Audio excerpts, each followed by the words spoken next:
વંશ પરંપરાઓ ઘૂસી જાય કે આપણો જ દીકરો આવવો જોઈએ ગાદીએ, યોગ્ય હોય કે ન હોય. હા, એવું નહીં ચાલે.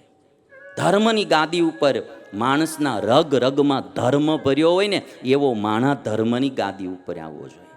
અને રાજગાદી ઉપર જેના એક એક રૂવાડામાં દેશભક્તિ ભરી હોય ને એ માણા રાજગાદી ઉપર આવવો જોઈએ. આ બે વ્યક્તિ જો સારા આવે ને તો દેશની અને ધર્મની આખી આમ ઉન્નતિ મળે થવા. યોગ્યતા જોઈ અને ગાદી સોંપવી જોઈએ. સ્વામિનારાયણ ભગવાનના ગુરુ રામાનંદ સ્વામી હતા. એના 50 જેટલા ત્યાગી શિષ્યો હતા, મોટી મોટી ઉંમરવાળા હતા. અને સ્વામિનારાયણ ભગવાન એની 21 વર્ષની ઉંમર હતી, પણ યોગ્યતા સ્વામિનારાયણ ભગવાનમાં સહજાનંદ સ્વામીમાં જોઈ અને પોતાના ઉત્તરાધિકારી સહજાનંદ સ્વામીને બનાવ્યા. હું આજે ઘણી વાર કહું કે એ વખતે મુક્તાનંદ સ્વામી આદિ ઘણા વડીલ સંતો હતા, ઉંમરમાંય મોટા હતા, દીક્ષામાંય મોટા હતા. પણ રામાનંદ સ્વામીએ સહજાનંદ સ્વામીને ગાદી સોંપી તો આજ વિશ્વભરમાં ધર્મનો પ્રચાર થયો. ભાઈ, એ વ્યક્તિ એ જગ્યાએ જો કોઈક એવી વ્યક્તિ આવી જાય તો પછી કોઈ ધર્મનો વિકાસ થાય નહીં. એવી રીતે આજ અયોધ્યામાં પણ રામચંદ્ર ભગવાને ગાદી સોંપવાનું નક્કી કર્યું કે મારા રામ બહુ યોગ્ય વ્યક્તિ છે, એને મારે ગાદી સોંપવી છે. આખી અયોધ્યા નગરીમાં બધાને આનંદ આનંદ થઈ ગયો કે રામ રાજા થવાના છે, રામ રાજા થવાના. બધાને આનંદ થઈ ગયો. પણ એક જે મંથરા હતી, કૈકેયીની દાસી, એને આ વાત ગમી નહીં. સૂરજ ઉગેની બધાઈને ગમે પણ ઘુવડને ગમે. વરસાદ વરસે એ બધી વનસ્પતિને ગમે, પણ એક જવાસો નામની વનસ્પતિ એ વરસાદ વરસે ને એટલે હુકાવા માંડે, એને એ વરસાદ ગમે નહીં. ઘુવડને અજવાળું ગમે નહીં. મંથરાને આ વાત ન ગમી અને મંથરાએ જઈને કૈકેયીને ચડાવી. કૈકેયીને જઈને કહે છે કે તમે અહીંયા મહેલમાં બેઠા છો ને કાલ રામ અયોધ્યાના રાજા થવાના. કૈકેયીના દીકરા ભરત એ પોતાના મામાની ઘરે, યુદ્ધાજીત એના મામા, એમની ઘરે ગયેલા. અને કૈકેયીને મંથરા કહે છે કે તમે અહીંયા મહેલમાં બેઠા છો ને કાલે રામ રાજા થવાના. કૈકેયી કહે છે કે રામ રાજા થાય એમાં મારી આંખો ટાઢી. રામની સિવાય બીજું રાજા થઈ કોણ શકે? મને મારા ભરત કરતા પણ રામ વધારે વાલા છે. કૈકેયીને મંથરા કહે છે કે રામ રાજા થાય એમાં મને વાંધો નથી. હું તો તમને એટલા માટે કહું છું, પછી રામના દીકરા રાજા થશે, પછી એના દીકરા રાજા થશે, તમારા ભરતનો ચાન્સ હાવ વયો જશે. હા, મંથરા જે આમ શબ્દો મારે ને તમે જોજો. અને પાછી હું કે રામ રાજા થાય કે ભરત, હું કાંઈ દાસી મટીને રાણી નથી થવાની, મારે શું લેવા દેવા? હું તો તમારા હિત માટે વાત કરું છું. અને ત્યારે કૈકેયીએ એટલું કીધું કે તું આજ પછી જો આવો શબ્દ બોલીને ઘર ફોડી તારી જીભ ખેંચી લઈશ. કૈકેયીએ એવું કીધું, ઘર ફોડી? તું અમારું ઘર ફોડવા, ઘર તોડવા તૈયાર થઈ છો.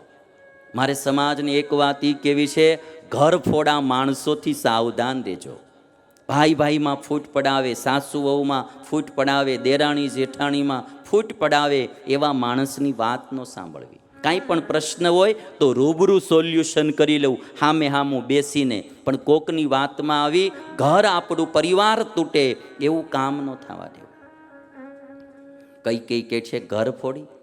અને ત્યારે એણે બીજું બાણ લીધું મંથરાએ કે જો હું તમારા હિતની વાત કરું છું, તમને હારી નથી લાગતી? કૈકેયીને કહે છે રામ રાજા થશે ને એટલે કૌશલ્યા રાજ માતા થશે. આજ તમે જે રાજાના વાલા છો પત્ની, આજ તમે રાજાના વાલા પત્ની છો, એ તમે મટી જાશો. દશરથના વાલા પત્ની મટી જાશો, રાજમાતા કૌશલ્યા થશે. અને શોક હોય ને એમાં સ્વાભાવિક ઈર્ષ્યાઓ પરસ્પર થોડી હોય જ. આ બાણનો પ્રયોગ કર્યો કઈ મંથરાએ કે રાજમાતા કૌશલ્યા થશે, તમારું માન રાજમાં ઘટી જશે. અને ત્યારે આ કૈકેયીએ એમ કીધું તો મારે શું કરવું? તો કહે છે કે તમે 2 વરદાન રાજા પાસે, રાજાએ તમને આપેલા એ માગી લો. અને 2 વરદાનમાં પહેલું વરદાન કે અયોધ્યાની ગાદી ઉપર ભરત આવે અને રામ 14 વર્ષ વનમાં જાય. અને બધો જ પ્લાન શીખવાડી દીધો મંથરાએ. શોક ભવનમાં જઈ, પહેલાના જમાના શું છે, રાજાઓને જાજી રાણીઓ રહેતી હતી, એકાદી રિહાઈને બેઠી જ હોય, એટલે એની માટે આખું એક ભવન બનાવવામાં આવતું, એને શોક ભવન કહેવામાં, કોપ ભવન કહેવામાં આવતું. કોઈને ગુસ્સો આવે રિહાય તો એને ભવનમાં જઈને બેહવાનું, પછી રાજાએ જઈને મનામણા કરવાના, સારું છે આ તમે એક પત્નીમાં આવી ગયા. રહેવાનું ભવન બનતું ન હોય એમાં કોપ ભવન ક્યાં બનાવવું પાછું? એટલે એક જ ભવન. એ કોપ ભવનમાં જઈ અને મંથરાએ કીધું કે જો કાળા કપડાં પહેરી લેજો, વાળ વીખી નાખજો, છૂટા મૂકી દેજો, ભૂમિ ઉપર હોઈ જાજો. રાજા આવે ગમે એમ મનાવે તોય માનતા નહીં. રાજા આવે ત્યારે એમ કે હું રામના સોગંદ ખાઈને કહું છું કે જા તારે જોઈ તે વરદાન માગી લે, પછી જ તમે બોલજો, ત્યાં સુધી ન બોલતા. રામના સોગંદ ખાશે એટલે દશરથ ફરશે નહીં. અને આવી રીતે કાવતરું કરી 2 વરદાન મંગાવી લીધા. આ બધા, મારે તો સંક્ષેપમાં ખાલી વાત મૂળ કેવી, આખી અયોધ્યા નગરીમાં આ વાતની જાણ થઈ ગઈ. રામને વનમાં જવાનું નક્કી થઈ ગયું. આખી અયોધ્યા જે આનંદમાં ઝૂમતી હતી કે કાલ અમારા રામ અયોધ્યાના રાજા થશે. આખી અયોધ્યા નગરી, દશરથનો પરિવાર આનંદમાં ઝૂમતો તો એ જ પરિવારને એ નગરી શોકમાં ડૂબી ગઈ. એક કુપાત્રને કારણે, ખાલી એક પરિવારમાં એક કુપાત્ર આવે, આખા પરિવારના આનંદને વીખી નાખે. મારે આજે કહેવું છે, ઘણીવાર એક પતિ એવો કુપાત્ર મળી જાય, પત્નીની જિંદગીને આખી બરબાદ કરી નાખે. નો બિચારી છૂટાછેડા દઈએ કે છોકરાઓ હોય એટલે નો આની ભેગી રહીએ કે, એવો ક્રોધી સ્વભાવ હોય પતિનો, આળસુ સ્વભાવ હોય, કામ કરે નહીં, માર્યા કરે, વડકા ભર્યા કરે, ત્રાસ આપ્યા કરે. પત્નીઓ બિચારી કંટાળી જાય. અમુક બારદાન તો મારી પાસે આવે ને એના સ્વભાવ પ્રકૃતિ જોઉં તો મને એમ થાય ધન્યવાદ છે આના ઘરનાને. આપણી ભેગો 5-10 મિનિટ રહી ત્યાં આપણને ઠકવી દેતો હોય તો એમ થાય કે આના ઘરના 25 વર્ષિયા ભેગા રહે એનું શું થતું હશે. મારે આજે આ કથામાંથી યુટ્યુબમાં, કથા ચેનલમાં, ટીવી ચેનલમાં સાંભળનારા બધાને આપણું જીવન, આપણે બીજાના દુઃખ દૂર ન કરી શકીએ તો કાંઈ નહીં, પણ આપણાથી બીજા દુઃખી ન થાય એવું જીવન જીવતા તો આવડવું જ જોઈએ ભાઈ.